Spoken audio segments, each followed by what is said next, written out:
प्राजक्तास किचनमध्ये आज बनवूया हेल्दी सॅलड।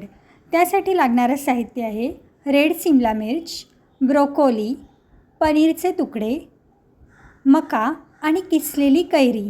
किसलेली कैरी ही यात फार छान अशी टेस्ट देते। चला तर मग सुरुवात करूया। सर्वप्रथम 2 चमचे तूप आपण एका कढईमध्ये घेऊन पॅनमध्ये घेऊन ते गरम केलं आहे। मीडियम गरम तूप झाल्यानंतर आपण सर्व सॅलडचे जे सामान आहे, कैरीचा जो किस आहे तो सोडून बाकी सारं सामान हे आपण त्या तुपावर परतून घेणार आहोत। 1 ते 1.5 मिनटं छानपैकी ह्याला आपण तुपामध्ये भाजून घेऊया, जेणेकरून त्याला क्रिस्पीनेस येईल।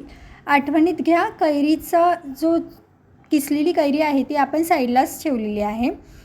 छानसा क्रिस्पीनेस आल्यानंतर त्यामध्ये आपण पिंक सॉल्ट घालणार आहोत, त्याने छान टेस्ट येते। त्याचसोबत पिझ्झावर जे असतं ते रेड चिली फ्लेक्स आणि ऑरिगॅनो हे सुद्धा आपण त्यावर स्प्रेड करणार आहोत। यासोबतच आपण ब्लॅक सॉल्टही घालणार आहोत त्याच्यामध्ये चवीनुसार, त्यामुळे रेग्युलर मिठाची आता गरज नाही। या साऱ्या गोष्टी एकत्र व्यवस्थितरित्या परतवून घेऊया, टॉसिंग करूया। ह्या अशा प्रकारच्या शॅलो फ्रायमुळे त्याला एक छान क्रिस्पीनेस येतो, तुम्ही पाहू शकता। आता त्याला वाफेवर आपण शिजवून घेऊ 1 ते 1.5 मिनटं। त्यानंतर छानसे पनीरचे तुकडे, त्याच्यानंतर ब्रोकोली, ह्याला एक ब्राउनिश असा कलर आलेला आहे, ते क्रिस्पी झालेले आहेत।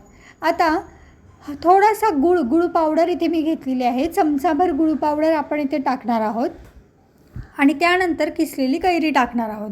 किसलेली कैरी ही आंबट असते, लिंबू टाकलं तर अजून आंबट होईल आणि चिंचगूळ टाकण्यापेक्षा आपण गुळ पावडर टाकली तर तिला गोडवा आणि आंबटपणा खूप छान बॅलन्स होईल।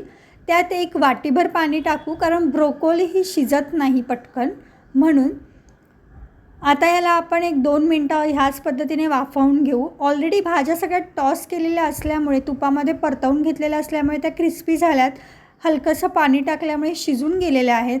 आता मस्तपैकी हे सारं शिजलेलं जे सॅलड आहे आणि ह्याला एक विशिष्ट अशी चव आहे कैरी आणि गुळामुळे, त्यामुळे हे खूप छान लागतं आहे। ह्याच्यामध्ये अजून कुठल्याही प्रकारचा रेडीमेड सॉस जो आहे तो ॲड करण्याची गरज नाही आहे। ह्या पद्धतीची कैरी वी ऑल नो की कैरी कशी असते, तर त्या पद्धतीची केल्यावर त्याला मेयोनीजने आपण सर्व करू शकतो छानपैकी।